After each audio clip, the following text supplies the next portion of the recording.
Narendra Modi's Minister for Education. May I ask you, Charu Pragya, where is the Union Minister for Environment? Where is the Union Environment Minister?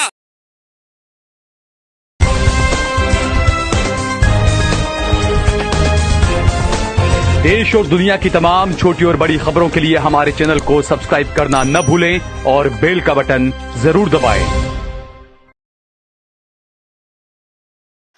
नमस्कार दोस्तों, स्वागत है आपका देश live में और आपके साथ मैं हूं आशिमा त्यागी। दोस्तों, कल्पना कीजिए, जिस चैनल को सालों तक सत्ता की ढाल, सरकार का अनऑफिशियल प्रवक्ता और गोदी मीडिया का पोस्टर बॉय कहा गया, वही चैनल अचानक सत्ता से सवाल पूछने लगे और नतीजा टीआरपी में 556% की ऐतिहासिक उछाल और डिजिटल रीच में 2000% का विस्फोट।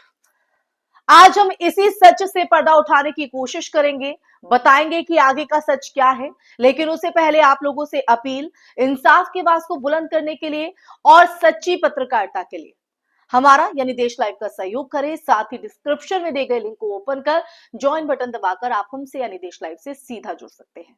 वापस आज की चर्चा पर लौटते हैं। 2000% का मैंने जिक्र किया, 556% का मैंने जिक्र किया दोस्तों। तो ये जिक्र क्यों महत्वपूर्ण है, क्यों आज हम इस मुद्दे को आपके बीच चर्चा के लिए लेकर आए हैं, क्यों अचानक जो गोदी मीडिया अब तक सरकार का, सत्ताधारियों का राग अलापती थी, उनके कसीदे पढ़ती थी तारीफों के, वो अचानक आज क्यों इस तरह से नेगेटिव में या अगेंस्ट में बयानबाजी कर रहे हैं या चीजें दिखा रहे हैं। तो आज हम इसी नैरेटिव से सच को दिखाने की कोशिश करेंगे। तो दोस्तों, ये जिस आंकड़े का मैंने जिक्र किया शुरुआत में, ये कोई मामूली आंकड़ा नहीं है। ये भारतीय मीडिया के डीएनए में हो रहे बदलाव का संकेत है। बात हो रही है रिपब्लिक टीवी और उसके सबसे चर्चित चेहरे, नाम आपके जहन में आ ही गया होगा, अर्नब गोस्वामी की। यहां असली सवाल ये नहीं कि रिपब्लिक टीवी की टीआरपी बढ़ी या नहीं। असली सवाल यहां पर दोस्तों ये है कि टीआरपी बढ़ी क्यों? क्या चैनल ने अचानक पत्रकारिता का कोई नया फॉर्मेट खोज लिया है? क्या स्टूडियो की लाइटिंग जो है वो बदल गई है, या फिर ग्राफिक्स और म्यूजिक पहले से बेहतर हो गया है? ये सवाल आपके मन में होंगे, लेकिन इनका जवाब है नहीं। टीआरपी इसलिए बढ़ी क्योंकि पहली बार दर्शकों को यह महसूस हुआ कि चैनल सत्ता के सामने घुटनों के बल बैठने के बजाय खड़े होकर सवाल पूछ रहा है, और खास तौर पर उस सत्ता से जिसे वो अब तक बचता आया था। पिछले 10 सालों में आप देखिए, भारतीय टीवी न्यूज का एक खतरनाक पैटर्न बन गया था। हर राष्ट्रीय मुद्दे का दोष विपक्ष पर डाल देना, उस पर मर देना।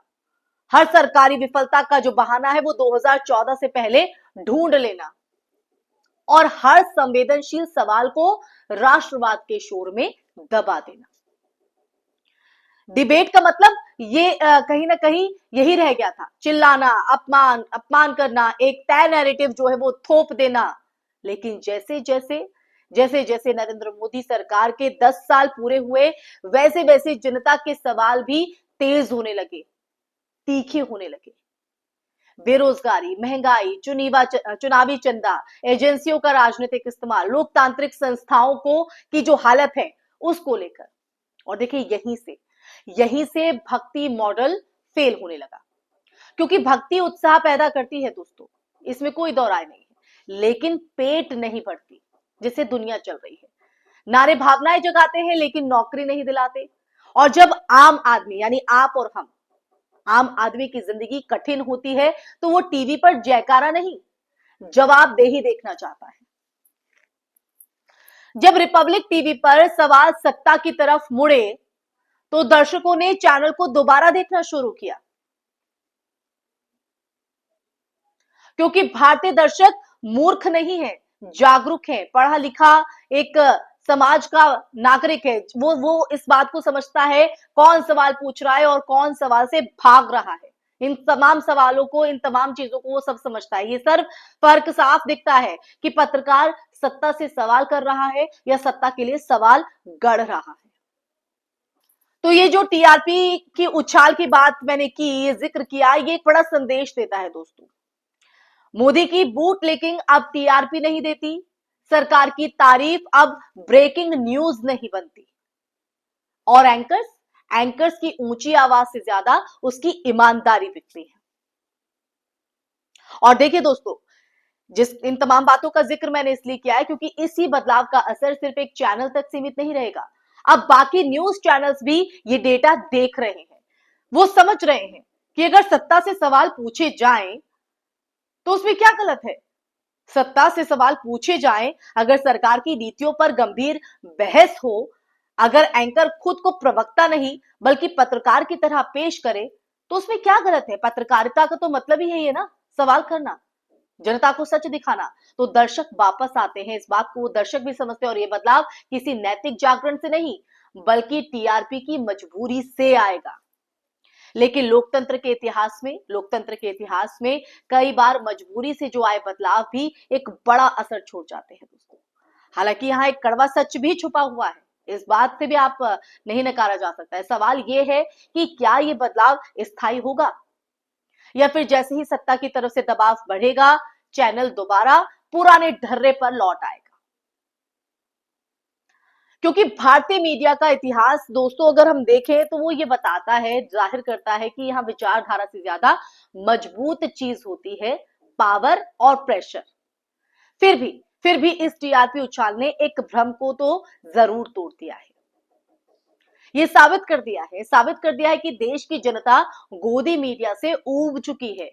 वो सवाल चाहती है, बहस चाहती है, जवाब चाहती है, और जो चैनल जनता की आवाज बनेगा वही टिकेगा, वही बचेगा।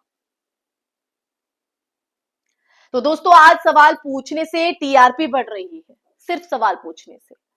कल यही सवाल लोकतंत्र को जिंदा भी रखेंगे दोस्तों। आप फैसला मीडिया को करना है कि वो किस ओर अपनी इस हवा को बहती है उनकी, या वो क्या कदम उठाते हैं। वो सत्ता का माइक बनेगा या जनता की आवाज।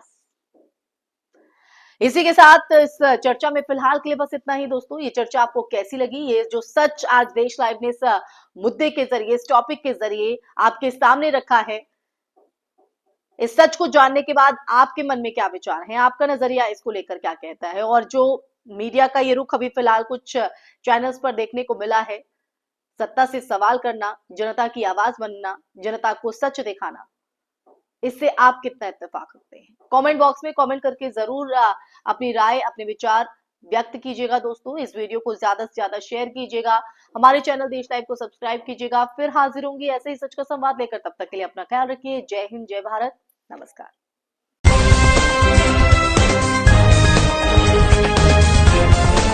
देश और दुनिया की तमाम छोटी और बड़ी खबरों के लिए हमारे चैनल को सब्सक्राइब करना न भूलें और बेल का बटन जरूर दबाएं।